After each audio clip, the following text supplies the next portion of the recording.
Trump has been significantly gaining with African American voters over the past couple of months. Joe Biden is only approved by 50% of African American voters, according to this article, while Trump is at an astonishing 25% approval rating with African American voters.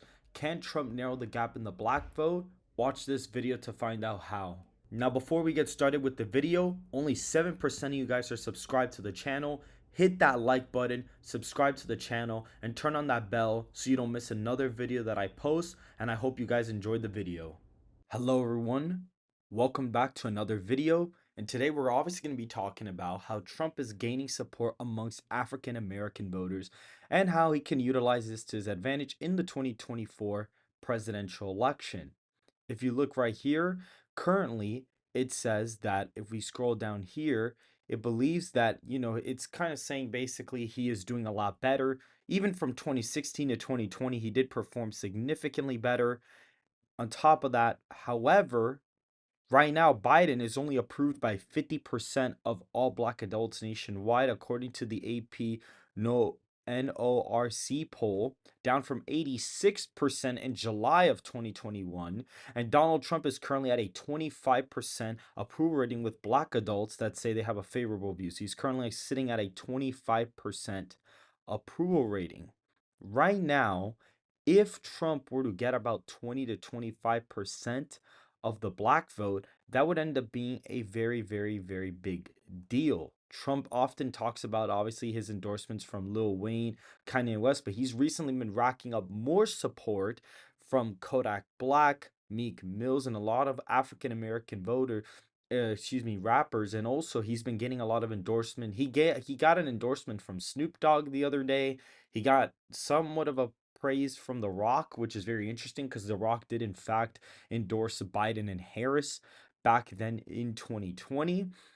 Right now, this kind of article is talking about how he should probably pick Tim Scott, which I mean, I wouldn't necessarily be too mad about that, but I feel like I don't really know about that, to be completely honest.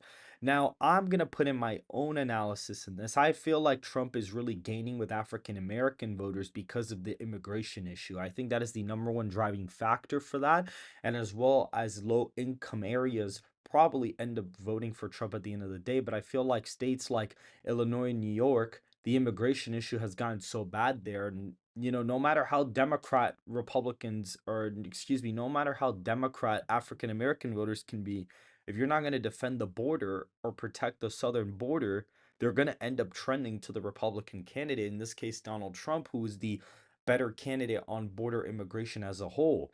People don't really understand that Obama technically deported more people than Donald Trump did in his tenure in office, which kind of kept that, it is a factor of why the Democrats were able to stick with Obama. Number one, because he was the first African American president. But on top of that, he also managed to kind of be strict enough on immigration to kind of keep his good graces with that base. However, now this is technically like a two-sided video because I'm really talking about this. And in my previous video, I had talked about a model that I had constructed. I ended up doing some more updates to it. It takes account for the trends from 2016 and from 2012 to 2020. So now all of these states, all of the trends are adjusted. I currently, even though Trump is leading the popular vote by about 2.1 points, I currently have Biden winning the popular vote by about 0.7%. This is what EPO official has it as of right now, and I think that is a pretty accurate assessment. So I basically set all of that to there. I got my own aggregate for the Biden disapproval rating, and I changed all of the aggregates for the states as well, giving me this electoral college map, which has Trump winning Wisconsin, Michigan, Pennsylvania, Arizona, Nevada, and Florida by a decent amount. He's winning Georgia by quite a bit on this map. He's actually winning Georgia by more than he's winning Nevada. He's almost winning it more than what he is Arizona. And right now, Michigan actually votes to the right of Pennsylvania, mainly because the polling data in Pennsylvania looks really bad for Trump right now. It is currently plus 1.8 for Biden. So because of that, it is slightly voting to the right of Pennsylvania, but when more polling data comes out of Pennsylvania that has Trump a little bit closer, it'll probably correct itself, and the model has been adjusted for any error from 2020. Virginia is currently a 6-point win, New Hampshire a 3-point win, Colorado's still over 10 points. Illinois is only 11-point win. The Nebraska 2nd District is a 3-point win, as well as the Maine at large vote. And some of these Democratic states have been getting significantly closer. And I think the reason why my model has Trump winning 312 electoral college votes is because of the fact he is, in fact, gaining with African American voters. I think that is what's pushing, a state like Michigan to vote to the right of Pennsylvania next cycle. I think that is a possibility of that happening. And as of right now, this would be the electoral college map. If Donald Trump were to get around maybe 20, almost 20% of the black vote, if he were to in fact get 25%, he'd probably be up by a percentage point, which would currently have him ahead by 5.5 from 2020, and he'd probably be up by 1 point in the popular vote, which would make states like Wisconsin, Michigan, Pennsylvania very easy flips, including Arizona, Nevada. States like New Hampshire would become a little bit more competitive. It is basically the same electoral college victory. However, it would be slightly closer. If Trump were to get some crazy number like 35%, he'd probably be ahead by possibly 3 percentage points. And then from here, you could talk about states like Minnesota flipping. You could talk about the Nebraska 2nd District coming back. The state of Maine would technically be going backwards to Donald Trump here.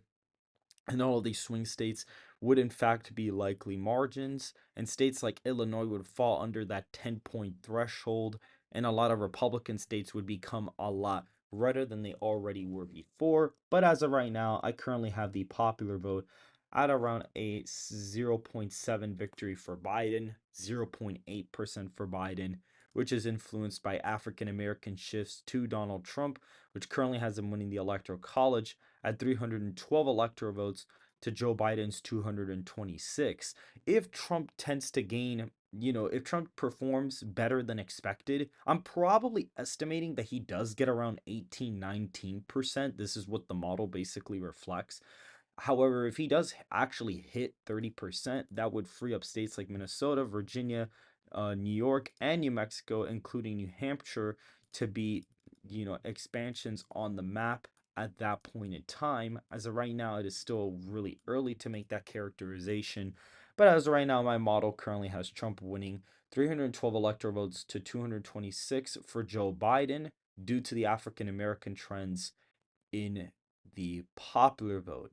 If you guys did enjoy this video, please hit that like button, subscribe to the channel, and turn on post bell notifications so you don't miss another video that I post. And I hope to see you guys very soon.